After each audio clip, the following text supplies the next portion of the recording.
پہلی چیز تو یہ کہ مسافر ہونے کا یہ مطلب ہرگز نہیں ہے کہ ہم کچھ نہ کریں، بس ویٹ کریں کہ مرنا ہے اور پھر آگے جانا ہے۔ میرا نہیں خیال کہ کسی بھی طرح اس بات کا یہ مقصد ہے۔ دوسری چیز یہ کہ پرسنل ڈیولپمنٹ کے پوائنٹ آف ویو سے اگر دیکھا جائے تو ایک مسافر کیا کرتا ہے، وہ سفر کرتا ہے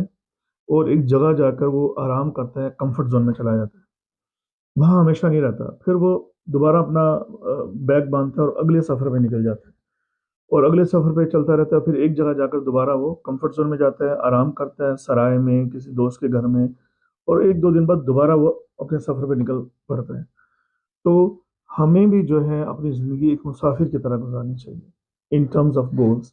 ہم اپنے کچھ گولز سیٹ کریں اور اس کی طرف بڑھنا شروع کر دیں۔ جب ہم وہ گولز اچیو کر لیں تو وہاں کچھ عرصہ گزاریں، کمفرٹ زون میں کچھ عرصہ گزاریں، لیکن ایونچولی دوبارہ ہم سفر پہ نکل پڑیں، اس سے ہائر ایک اور گول سیٹ کریں اور دوبارہ اس کی طرف چل پڑیں۔